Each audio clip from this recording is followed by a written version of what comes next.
morning, welcome back to my channel. My name is Nina and this is A Really Good Life.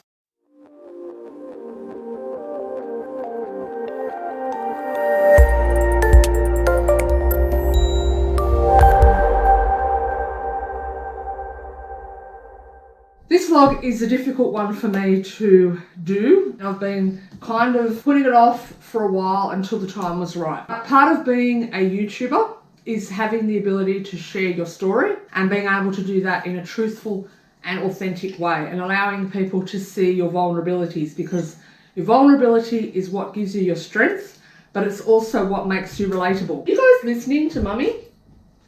In this vlog, I'm going to be telling you why I have decided to start my own business. Please excuse me, I'm squeezing my boob. It's a stress ball. Why I've decided to start my own business, how I am doing it. There's probably going to be an episode 2, which is more relevant to the how. This is the why and the backstory that's led me to this place. I'm acknowledging my privilege as a woman with a disability in being able to do this, start my own business, but I'm also acknowledging that it takes a lot of hard work and it takes support from those people who see something in you, who see the potential in you, and they want to help you to that next level. So I need a cup of tea before I get into this. I really do. I'm getting all stressed. Oh, this is difficult. All right. Shall Mummy get a cup of tea?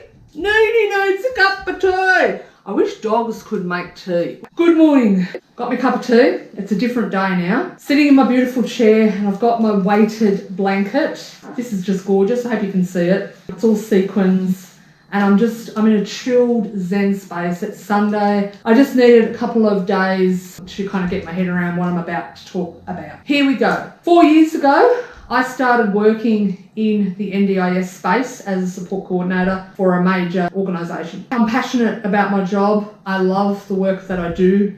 I love helping participants reach their potential and smash their goals that they never even thought they were possible. I love giving them hope into their lives. I love seeing the change, the incremental change that happens over time as people start to believe in themselves again and the potential that the NDIS has to really change lives. I have worked autonomously as a solo support coordinator for the entire 4 years. About 12 months ago, I had a major MS relapse. The biggest I've had. I had to take 6 weeks off work. That's a measure of how bad it was.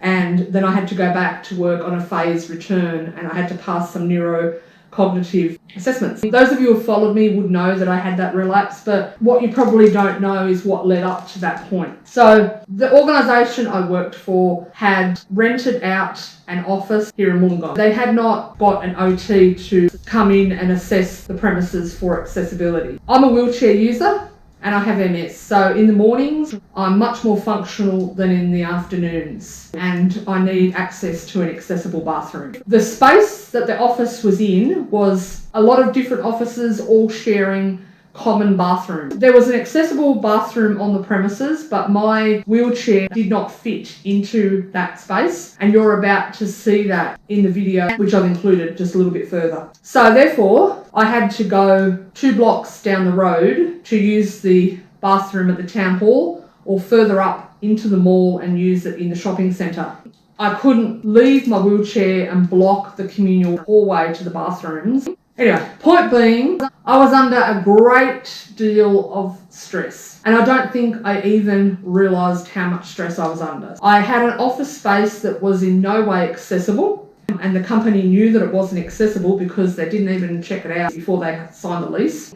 I was maintaining high KPIs, so support coordination is based on the fact that you need to achieve a certain amount of billable hours per day to meet your targets, kind of like a lawyer. So I was on about 6 hours a day. So take off half an hour for lunch. I've got an hour and a half left in my day and I'm spending that going to and from accessible bathrooms, to and from. What I'm trying to say is management knew about this issue. Nothing was done. And the stress and the pressure built up to such a point that I know in myself that it played a major role in the fact that I then had a relapse. After the relapse occurred, I knew that I had to change my life. And this is where I've made a mistake. And if anything, comes from this video, I want you to listen to me very carefully. Like, I can show you my vulnerability and say this is a mistake that I made, and I don't ever want you to make the same mistake. I was conditioned by society and the company I was working for, in many ways, subtle, covert and overt, to believe that I was lucky to have a job as someone with a disability, and I did not feel that I had a right to stand up for my rights, and it cost me. It cost me a lot. I knew that the position with the company was becoming untenable. I recovered from the relapse, but I kept working for the company. In the back of my mind, I'm still thinking, no, things are going to get better. Things are going to get better. You know, I'm lucky to have a job. I'm lucky to have a job. Don't complain. You've got MS. Who would want you? If I go for a job interview with another company, the first thing they're going to see is my wheelchair, and they're going to look at me and go, no. This was the narrative that I've got in my head, even though to the outside world I'm presenting as a confident person. But I'm like, oh no, it's better the devil you know than the devil you don't. I wish I had stood up for myself. I wish that I had done more to get out of the situation that I was in. I really wish I had have. I really wish I had believed in myself more and got out. So, I've had the relapse. In large part, I believe that it was caused by the high KPIs, trying to keep that pressure up, keep those billable hours up, serve my clients, working autonomously, so in an isolated space, and with no access to an accessible bathroom. In the back of my mind, I believe that this is as good as it's going to get. Who's going to want to employ me? I'm lucky to have a job. It's okay, I can put up with this. A few months more down the track, COVID-19 comes along. I begin working from home, which is far better for me in many ways because I have a bathroom and I have an accessible space. But the pressure to maintain your KPIs was still there. This is the difficult part. And this is the part of the story that I don't really know if I want to share. But I'm going to share, because I think you won't understand it fully unless I do share. Approximately 4 or 5 months ago, I was diagnosed with a significant mental health condition. And this mental health condition runs in my family, back 2 to 3 generations. There is a 60 to 90% chance that it would genetically be passed to me. Sorry, I'm going to play with my stress dog. It's my squashy dog. But usually this condition becomes unearthed when there is a trauma or a stress or something like that. The significant pressure to maintain KPIs and the knowledge that I'm not happy in the company that I'm working for and haven't been for some time, but I'm really not kind of sure how I'm going to get out of this, because I know that if I go and do the same job in another company, it's likely to be the same scenario. Better the devil you know than the devil you don't, right? I was diagnosed with a mental health condition that then meant that I needed to manage this as well. And I realised that it became even more imperative and important that I stop taking shit from other people. Now, I was living with not just a degenerative neurological disease, MS, but also a serious and significant mental health issue at the same time. I reflected upon myself and circumstances that I had allowed to happen in my life that had led me to this point, and I took responsibility for not advocating strongly for myself enough and not believing in myself. And I'm never, ever, ever going to be in that position again. Never. I said enough was enough, and I began to plan and prepare my exit strategy to move myself into a position and leverage myself into a position where I was going to be free. And that's the reason why I've started my own business. I have lived experience of both mental health and of disability, and I'm passionate about serving my NDIS participants to my full capacity. Working as a sole trader in the NDIS space, obviously I've got to meet NDIS standards of service, but it will allow me to set my own hours, serve participants in the way that I won't be micromanaged anymore. I'm going to have an accessible bathroom. My success or failure is directly related to me. There won't be anyone else responsible for it. I rise or I fall based on me. My only thing is, why did I not do this sooner? I regret it. So I want to show you in this video that the last 12 months for me have been very, very hard, very testing. And I really regret and apologise that I've not been able to share this with you up to this point. I didn't feel able to, obviously. I was still working for this company. I've got to the point where I've reflected on my life. I have allowed the stress and the pressure to build up from working for this organisation, and it's led to a major MS relapse. Now, I got through that without lasting damage to my brain, but why did I not look after myself better? Because I believed that I was lucky to have that job. That's changed. I don't believe that anymore. I believe now that they're lucky to have me. That I'm worth it. I am enough. I am enough. I start from the position now that I have something to offer. I am enough and I can do this. I've got this shit. Phoenix rising, bitches. That's what I believe. It's changed my whole way of looking at things. I'm ashamed of myself in a way for allowing this to happen. I should have taken action when I had the relapse and I didn't, and I let things slide. And then a few months later, I ended up with being diagnosed with a mental health condition. Now, after being diagnosed with that mental health condition, I have continued on and I have worked consistently. Being diagnosed with that mental health condition didn't impact upon my work. I worked every day. I don't think anyone would have known from the outside. I've put things in place. Mental health OT, psychiatrist, my GP. I now have a whole team. Equine therapist. All of these people work now to keep me well. The one person that changed my life significantly is my business mentor, Mandy. Oh.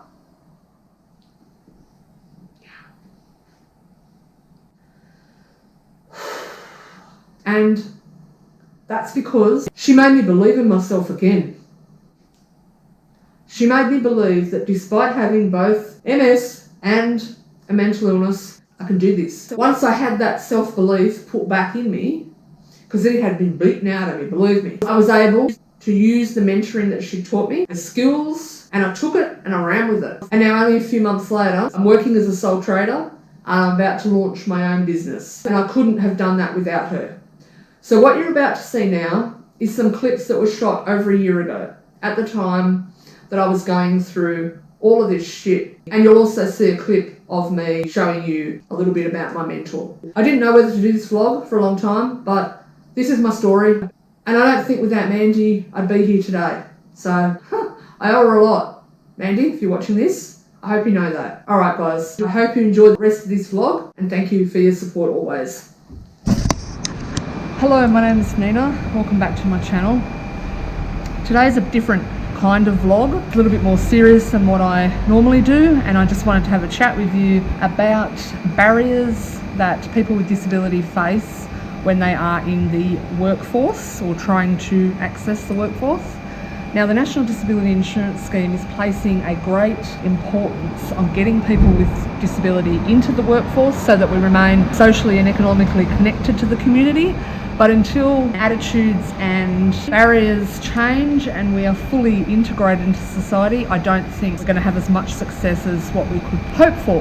So, with that being said, I want to share with you my story. And this is a story that I haven't spoken a lot about before, but I think it's a really important story to share. And it touches on topics like discrimination in the workplace, whether that's covert or overt. So let's head on in and I'll explain a little bit more about what I'm talking about now.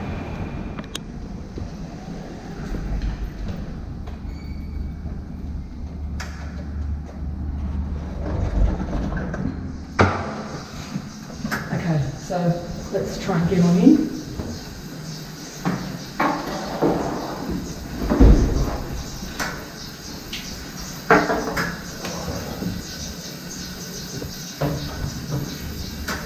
So, as you can see, I can't actually get my power chair in and turn it around in this tight, narrow space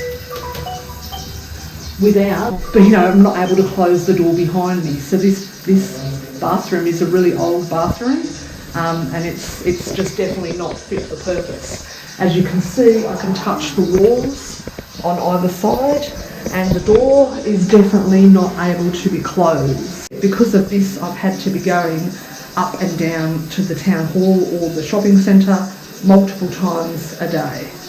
I'm going to try and back out of here now. sugar. Hang on. Should I turn around? I'm actually stuck. Oh, Jesus. No, I can't turn. Alright, I'm going to back out. Try and back out. Okay. Oh. Okay, alright. Oh, got it. Alright, so I've just backed myself out of the bathroom. Oh, tight. Oh, sugar.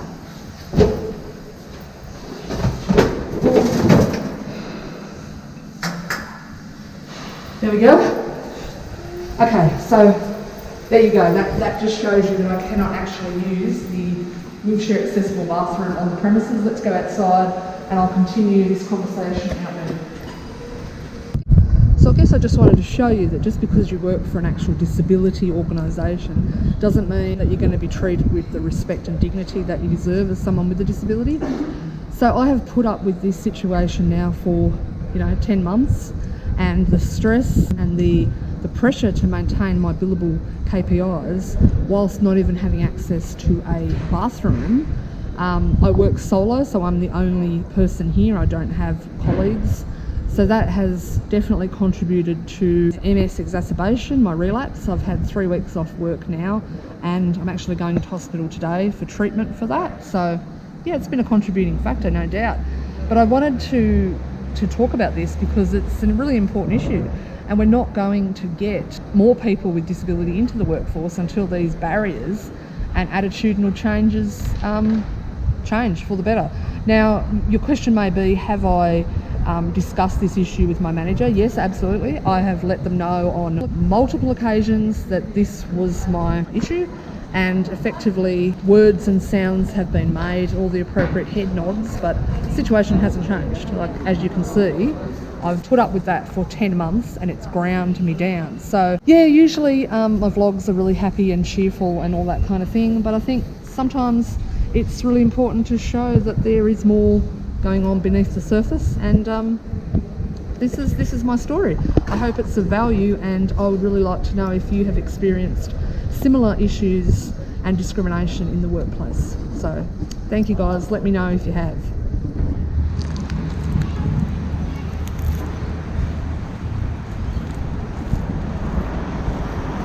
Good morning, happy Monday. I just wanted to let you know that was then and this is now, and I'm in a much better place. In 2 days' time, I'm starting a new job for a company which I'm really proud and happy to be part of the team. I'm going to be working as a sole trader in the NDIS space, offering support coordination underneath another sole trader company.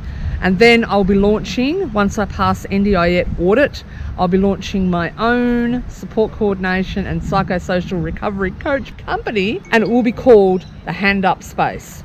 So this vlog is just to let you know that I'm free now. I'm starting on a new chapter of my life. In the next episode, I'm going to be telling you how I utilize my NDIS plan to hire a business mentor and the people around me to teach me the skills I needed to start my own business.